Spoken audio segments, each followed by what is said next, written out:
Hello, everyone. Welcome back to another edition of Diamond's Edge. My name is Greg Diamond, editor of 10 Stock Trader at Stansberry Research. And this week we're going to look at momentum, the overall momentum in the market, and opportunities to buy within that momentum, and two stocks within the semiconductor sector, which have obviously been leading this charge, so to speak, in this bull market. All right, so let's get into it. And I'm actually going to start with I'm not going to start with an index. I'm going to start with the Momentum Factor Fund, USA Momentum Factor Fund, ticker is MTUM. And why am I doing this? Well, this tracks various stocks that tend to show strong momentum. Lots of semiconductor stocks in here, but also other sectors as well. And what I find interesting about this is, of late I've talked about, price divergence happening, developing, and we've still seen it, but we just haven't seen the volatility that I would have expected otherwise, based on some of these certain time factors that I've mentioned that did mark tops, just not the tops that, you would generally see when you have such a huge run up. I've talked about price divergence, I've talked about technical divergence, and we can see that down here on this RSI and obviously with the CI. But what's important here is take a look at these red arrows, okay? And I was looking for the topping process, so to speak, to top out. We were looking at February 14th. This was for February 12th. It traded up a little bit. Then we had a new relative low. And then I was also looking around March 8th. And as you can see, March 8th has still marked the high in this. Now, it's very simply could continue to rally here. That's obviously a likely scenario. I can't rule that out. But what I wanted to focus on next is what happens next. Not necessarily what's always going to happen in the past, but what are we going to do going forward? And I write about this. I talk about this all the time with 10 Stock Trader subscribers. It's easy to get caught up in what already happened. And as technical traders and traders in general, you want to see what's happened on the chart. But in terms of what your trades went right or went wrong, you're only as good as your next trade. So focus all your positive energy on what's going to happen next and how you're going to make your next move. And so for that, I'm looking here, the next set that I think is going to be important time factors. And again, this very well could be just as short term as the last two that we saw, and we don't get this big move. So I'm not going to tell you exactly what this is going to be, but what I will say with a high degree of probability is that around April 5th to call it April 9th, April 10th, so coming up into this week, early next week, looks to me to be based on, WD time factors, short-term cycles, long-term cycles, an important inflection point. So how am I going to look to trade this? Well, let's say that, this market just keeps going. And here's the other interesting thing here too is, if you look at the S&P, it's made a new high above March 8th. The Dow has made a new high above March 8th. Okay. And the NASDAQ is around that. So, this divergence could continue, or the NASDAQ and the momentum continues to rally up, and, we have a high into late next week. Late this week, early next week. That's okay. I don't think I would necessarily chase that with call options, and then maybe look for another dip. But let me cover my, let's say that we have the divergence in place and this actually presents a low to buy. All right. So let's say, this week is choppy, or maybe it makes a slight new high into Friday, and then we get a nice dip.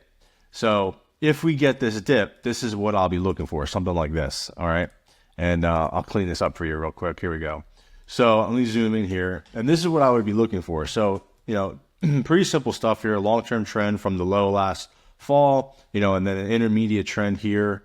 Does this break and get some traders out week longs? And it's like, okay, whoa, this is going to be really big trouble. But then we run into, the 55-day average, moving averages right here in blue. And then I've noted this gap that also falls within this support trend line. Again, pretty simple stuff.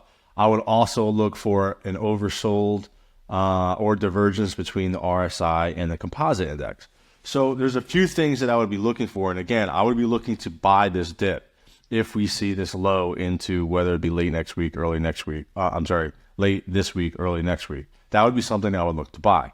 All right, now why would I look to buy that? And I want to show you, so I've covered advanced micro devices, one of my favorite stocks to trade, NVIDIA, everyone knows that one. Let me show you two big semiconductor stocks that I'm also looking at, and they're lining up. All right, one is ASML. This is a massive semiconductor stock in Europe. And so I want to show you kind of the similarities here of what we're looking at. Again, now this could rally up here. This could create a short-term high over the next week or so, and then correct. Okay, that's something that I can't fade. But if we get this low, this is what I'm looking at. All right, and very similar to momentum or MTUM. All right, I've also noted a possible Elliott wave count here. But this red box here is a Fibonacci confluence zone, basically a big level of support that happens to run right into the 55-day moving average. And then again, if we get that into this time factor low, that's where time and price would come together. We'd finally see some volatility, and I would take advantage of that with call options. Okay. Now on the flip side, if this becomes a high, all right, again, it could be very short term, and then we just have this nice strong uptrend, and then it just keeps going. I've made a couple of trades over the last week or two to take advantage of that situation for 10 Stock Trader subscribers. But right now, for those who are not subscribers, this is what I'm looking for if we get that volatility. All right, and the last one I'll take a look at is Taiwan Semiconductors. Obviously, the risk here is Taiwan and China, but that's been going on for quite some time. So you can't really worry about when China might invade or if they invade or how that's going to look. I understand the risk, but this thing has just been on a tear for so long. I have to respect the uptrend and how it's kind of playing out rather than what might happen in terms of a war. So, but again, note the similarity between what's happening in TSM and ASML as well as MTUM. So again, we could see maybe this rallies into next week and then we get a correction. Okay, I would definitely still look to buy that. Basically, that would look like this. All right, let's take the opposite side here, and we get a high instead of a low. So let's say this trades up into late this week, early next week, and then we look into possibly later dates in April for a low, and then we get the rally. That could be a situation too. And again, this is something that I would buy. So basically, I've been looking to buy volatility if we see it based upon what happens in the very, very short term or over the next week or so. But again, I have to respect the uptrend here. And you can see here, again, just like momentum TSM, March 8th marked the high. And it's again, around the 14th marked a decent trading opportunity. Okay. And in TSM, the short-term swing high was the 15th. So you can see where these time factors come into play. Sometimes they're going to be bigger than others. Obviously, March 8th was bigger than February 14th. That's going to happen, especially in the strong uptrend. But again, you have to focus on what's next.